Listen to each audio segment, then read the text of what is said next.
Hello and welcome to this week's debate in Goa Ahead. And the topic that we are discussing this week is the Bharatiya Janata Party and its campaign. Interestingly, like always, the BJP has already kicked off its campaign. But the party is facing a problem of plenty.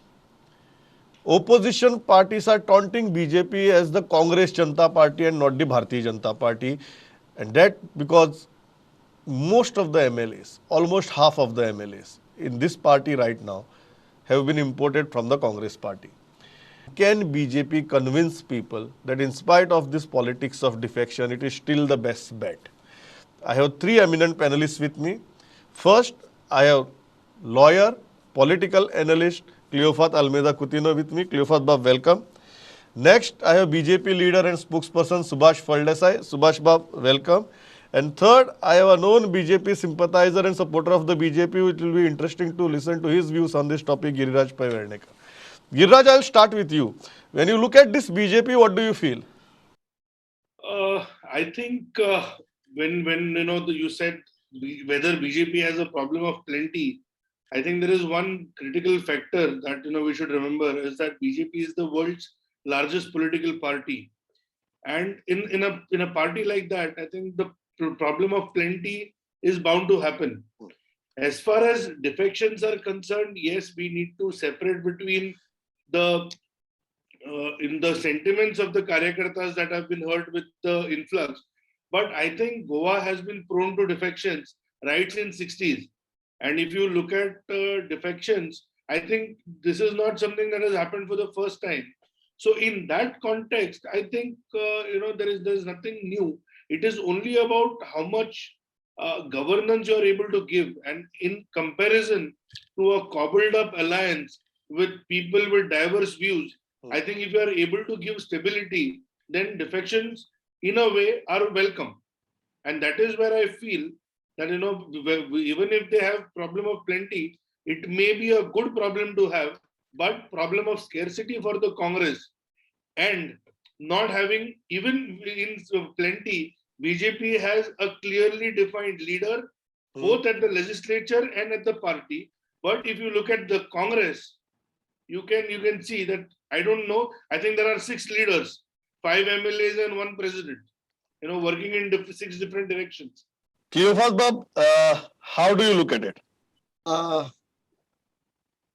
look at it this way. Firstly, I will deal with what Giriraj has said.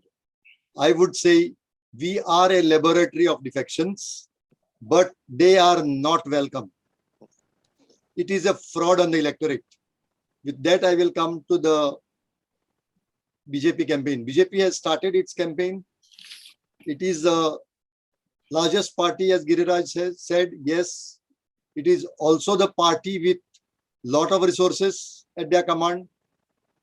They are first to kick off, but I have a problem with the various issues which they have governed in the past 5 years. I feel that their COVID management has been extremely bad. In other states, people died for lack of oxygen. In our state, they died because certain drivers to drive trolleys could not be arranged. I think this is unpardonable. According to me, we have a government which is extremely corrupt. In 2007, Congress was rooted out for being corrupt. Today, the position is industry bodies like Goa Small Industries Association, GSIA, and CREDAI has openly told, addressing press conferences, that this government is corrupt. So I think this is absolutely damning for any government. I would say the next thing is in 2007, there was a Pan-Goa leader. In 2012, there was a Pan-Goa leader. In 2017, there was a Pan-Goa leader who was not in Goa but leading the campaign. Today, we find that there is no Pan-Goa leader. Without the position of the chief minister, the leader of the BJP may not even have a great chance of being a leader in his own constituency. So I don't see that BJP having a leader.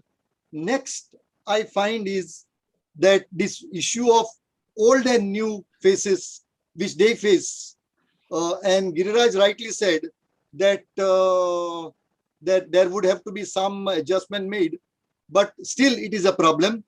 But I still feel with all these problems, the opposition is in a disarray. The opposition, I do not know how they shall put up the act together. But I have another problem to say. The problem in Goa is a problem of our being smallness. I have said this number of times in your studio. See, we have constituencies of about 25 to 30,000 people. In a direct fight, you can win with about 13,000 votes. Yeah. And in a triangular contest, it is 8,000 votes enough, 8 to 9,000 votes enough to win. Our constituencies are such that we have so many regional satraps.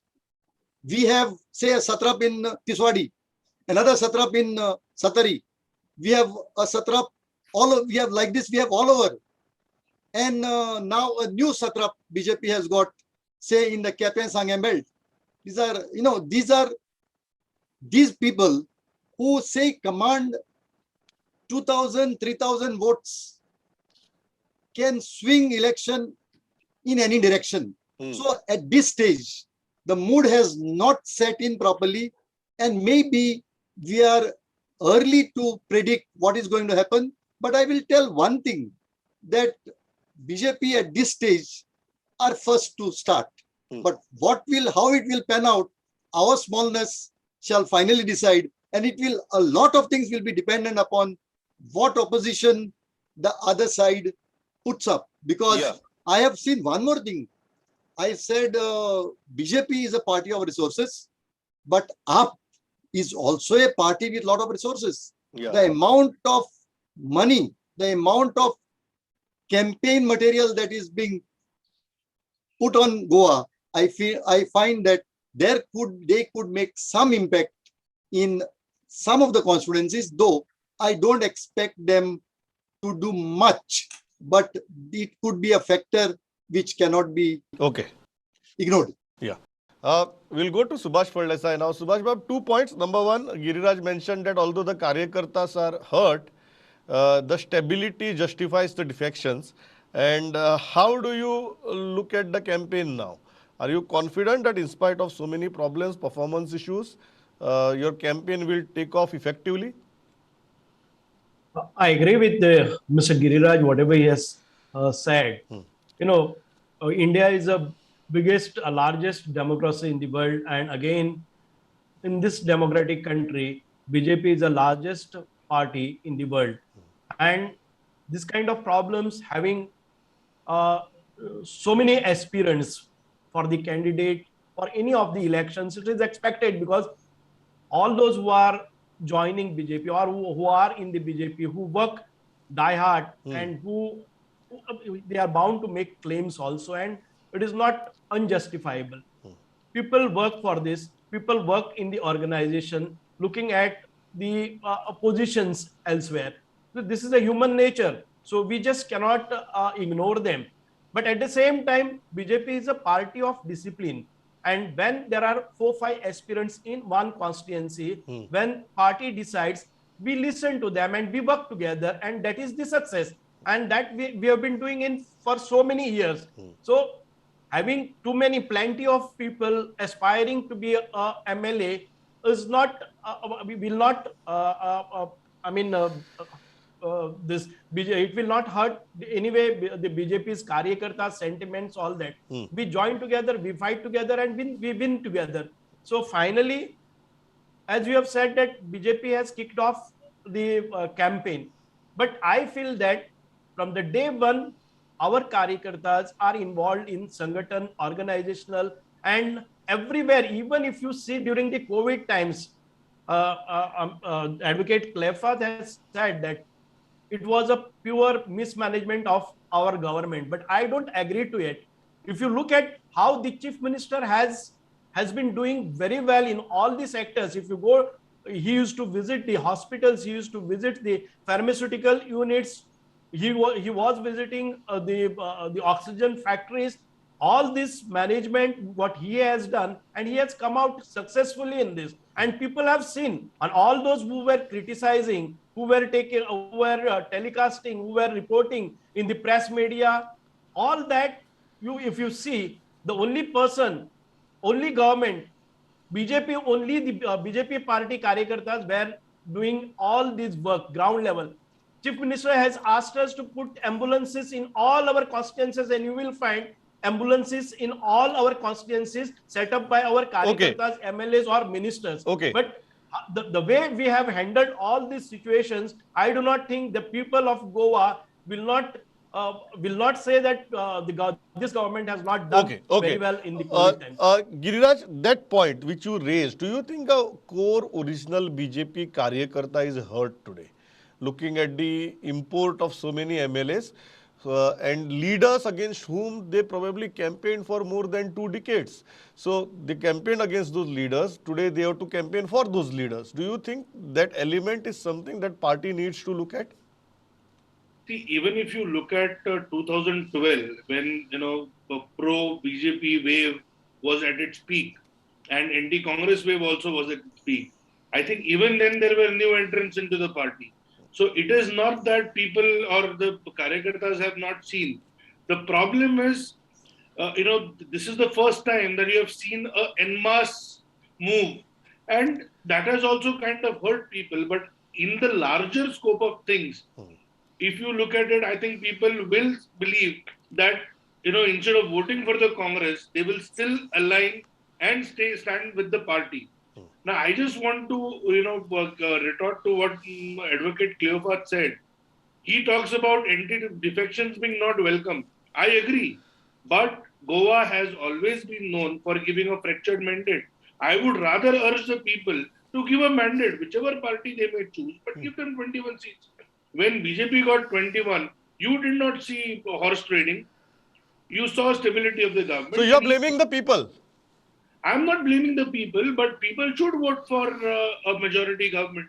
I would really urge the people this time that, give us stability. If you want a stable government, if you don't want horse trading, if you don't want defection, you give majority to a political party. Secondly, the anti-defection law was strengthened by the BJP itself. Now, if there are, so as I said, if you give parties 13 seats, 17 seats, they will have to, form this, and ultimately defections will be preferred over a blackmailing alliance partner. Okay, Giriraj, before I go to Cleophas, I want to ask you this question. Do you think defections is an issue? Because the opposition parties are making it into a big issue. As I mentioned in my initial remarks also, they are taunting the BJP, calling it the Congress Janata Party. Do you think defections are an electoral issue? It matters when it comes to voting, or it just doesn't matter?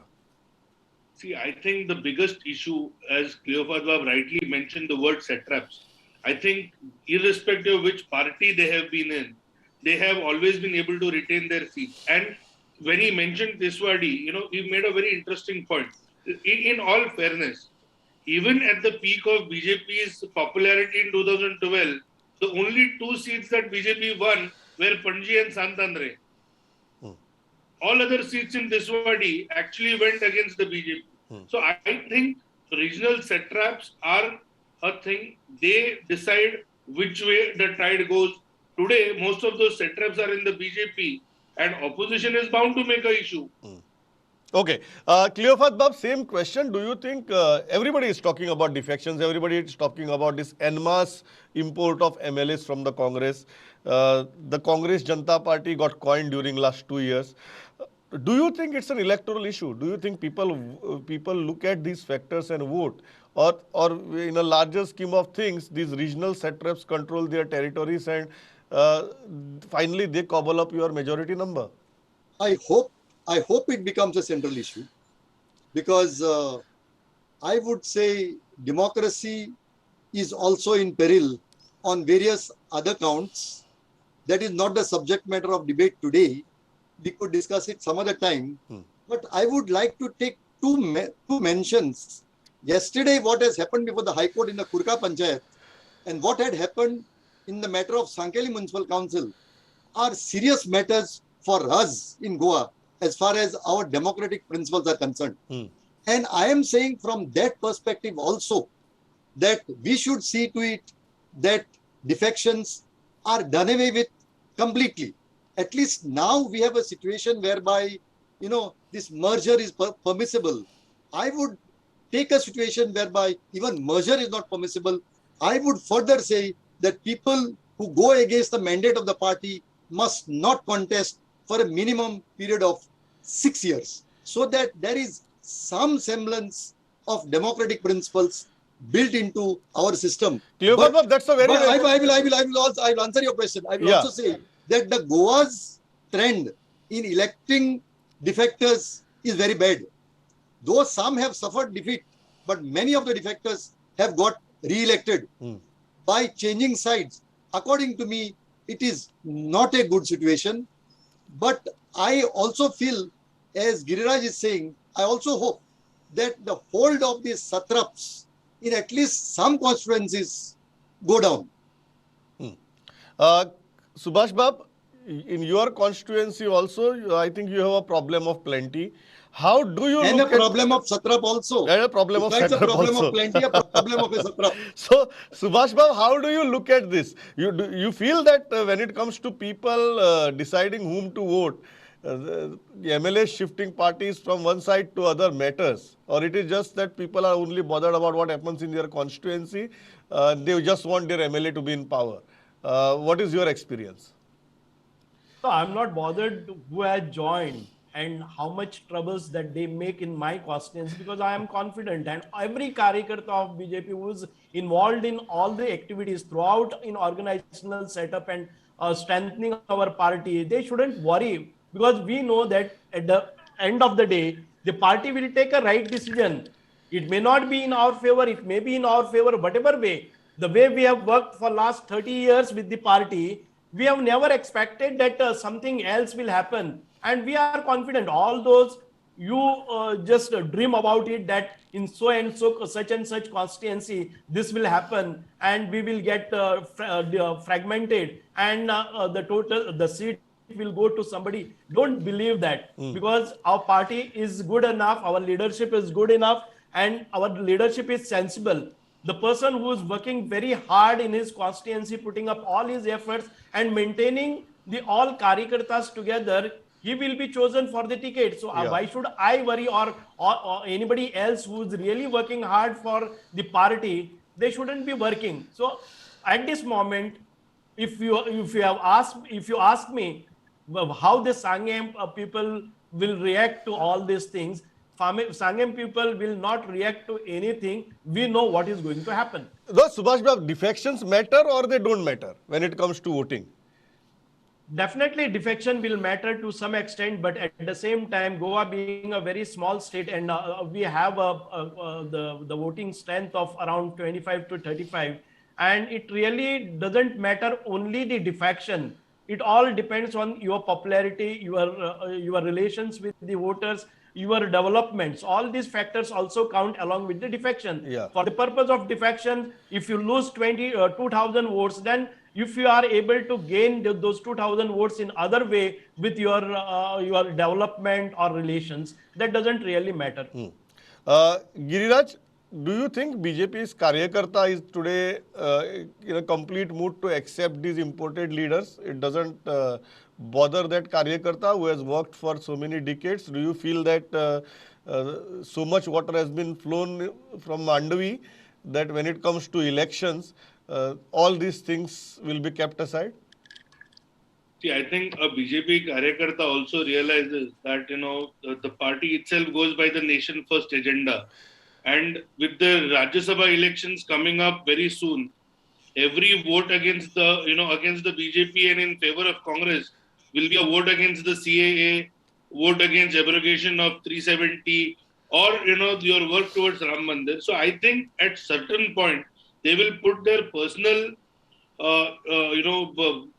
personal problems aside and possibly rally behind the party. I'll make a very quick point, on what Cleopa said. He said, AAP has enough money. If you recall, it is the same party that criticized the Congress and the BJP for use of excess money in election. But today, the same so-called idealistic party is talking about ample money for the campaign, and this is the problem. I mean, Cleopat Bab can be very idealistic in his overview of the world, but that doesn't work that way. And I think it's a reality that for stability, either people have to vote. Like for example, he spoke about the industry associations. In 2011, a industry association had filed a police complaint against a political leader. He won the election in 2012. He won the election in 2017. So we also have to see whether these regional satraps are actually able to even, make people ignore the issue of corruption. I think that is the issue. Okay, well, I'll go to that very interesting part. But Giriraj, before I go to Cleopat Bab, very frankly, what do you think is BJP's very strong point today? In terms of performance, the government has been very heavily criticized. But in terms of fragmented opposition, your party seems to be in a great advantage. So what do you think is the strongest point of the party today? See, today what I have, the view of the BJP is a ringside view. But even then, I feel BJP's biggest strength is its cadre.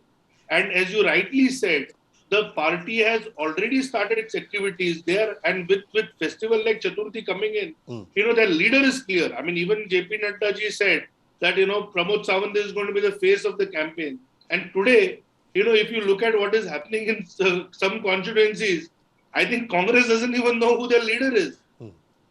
So, if you ask me, it is not only about a disjointed opposition, but the cadre and, being a first starter with regional satraps, I think BJP is in a very comfortable position. Cleopat Bab, what do you think is BJP's strongest point today, strongest advantage? Their strongest advantage is their organization. But when it comes to leadership, I want to make 2 points. As far as leadership is concerned, if we go by the High Court verdict on COVID and what the health minister said and how he acted at that time, I would say the health minister deserved to be sacked. Today, if you look at the statements of Michael Lobo, he deserves to be sacked. And if you call this great leadership, then great for the BJP. According to me, this is no leadership at all. But I give to Giriraj that the organization is strong and, of course, backed by resources, as I've said earlier. Subhash Bab, very frankly, what do you think is the party's strongest advantage right now at this point of time? Because the party is being criticized for performance, but it clearly looks like a fragmented opposition is clearly working in your favor. No, I will say that the first credit goes to the party leadership who have declared the leader who will face the election, under whose leadership is Dr. Pramod Sawant, who has been dealing with all the issues related to Goa in very perfect manner and to the expectation of the people of Goa. This is the first advantage. Our president, the Pradesh Adhyaksh, Mr. Sadanand Tanawade is doing very well. Yeah. He is working 18 to 20 hours per day, going in each and every corner of the constituency, meeting the people, motivating the Karyakartas to go ahead. We have started an early campaign as regards to, as compared to all other parties. We have resources, not only the money. Money is not a resource for us. Karyakarta is a resource for us. Our strength is discipline, Karyakarta, Sangathan, and all those activities we keep on doing all the time. We don't wait to do all of our activities at the election time or just before 6 months of our election. Just for the last 5 years, we have been doing all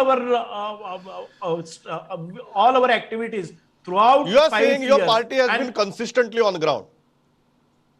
Exactly. And again, if you look at what Cleopat Bab has said, there are some exceptions to that. But if you look at the leadership of Dr. Pramod Sawant, which is for last 2.5 years, we have seen how he is performing, how he is dealing with each and every difficult situation during the COVID times when there is a financial crunch, there are financial problems. Even then, he has not, common people have not faced any of these problems. Okay. And he has taken off all together. Okay. Final question, Giriraj, and I'll like to speculate on these kind of questions. If elections were held today, how many seats will you give BJP? I think 18 to 19 is what they start with. Okay. So even you are not putting Bharatiya Janata Party over a simple majority mark. I would not. I mean, currently, given the sentiment and a lot of people, the problem of plenty, as you said, with people leaving. Yeah. But 18 to 19, again, I think is a good number. Okay, good number. Cleofat Bab, if elections were held today, how I many give seats to the four, BJP? I give 4 to 5 to MGP. Okay. Maybe Yeah. maybe 1 to up, and thereafter I find BJP and Congress would be tied. So how many? Somewhere around 14, 15. 14, 15. Okay.